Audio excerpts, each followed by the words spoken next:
নমস্কার বন্ধুরা, কেমন আছেন সবাই? আশা করি সবাই ভালো আছেন। ডাব্লিউবিএসসির গ্রুপ সি ও গ্রুপ ডি এর প্রিভিয়াস ইয়ারগুলোতে যে কোশ্চেনগুলো এসেছে জিকে থেকে, আমি সেই কোশ্চেন পেপারের মধ্যে একটি তোমাদের বলছি। তোমরা জেপিইজি একটি ছবির ফরম্যাট। এই জেপিইজির পুরো কথাটি কি? তো এর উত্তর যারা যারা জানো তোমরা সবাই কমেন্ট করবে। তো এর উত্তরটি হচ্ছে option number C, joint photography expert group. Next question হচ্ছে রামসর সাইট কথাটি যেটির সঙ্গে সম্পর্কিত সেটি হলো। তো এর উত্তরটি হচ্ছে অপশন এ, জলাভূমি। নেক্সট কোয়েশ্চেন, হিমোগ্লোবিনের কাজ হলো। তো তোমরা সবাই জানো এই প্রশ্নটা। হিমোগ্লোবিনের কাজ হলো অক্সিজেন পরিবহন করা। তাহলে হিমোগ্লোবিনের কাজ কিনা রক্তে অক্সিজেনের পরিমাণটাকে শর্করা বৃদ্ধি করা। এইটা হবে option number A. Next question, চারের দাগে ভিটামিন এ এর ঘাটতির ফলে যেটি হয় সেটি হলো।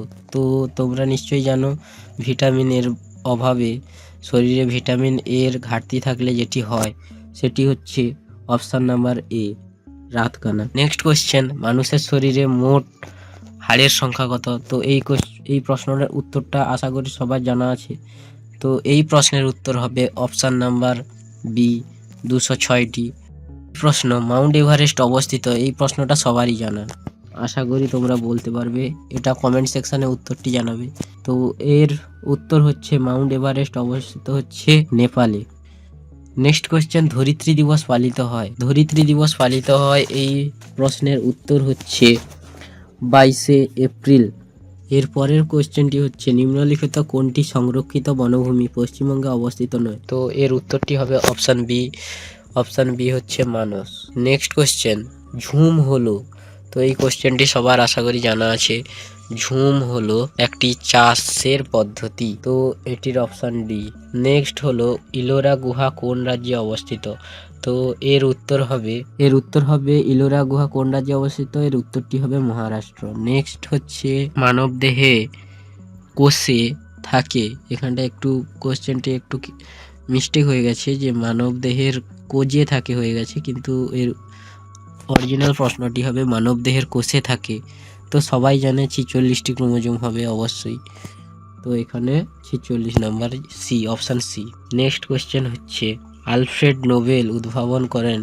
এই প্রশ্নটা সবচেয়ে গুরুত্বপূর্ণ একটি প্রশ্ন, 12 দাগের প্রশ্ন। এর উত্তর হবে সি, ডিনামাইট।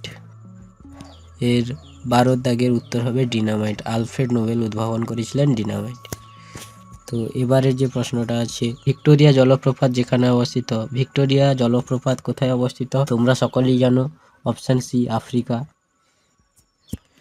নেক্সট হচ্ছে যে গ্যাসটি সর্বাধিক মাত্রায় বায়ুতে উপস্থিত সেটি হলো। এই প্রশ্নটি সবারই জানা, ছোট থেকে বড় সবারই জানা। এই প্রশ্নের উত্তর হবে অপশান নাম্বার বি, নাইট্রোজেন। 15 দাগের প্রশ্ন এবং এটি শেষ প্রশ্ন।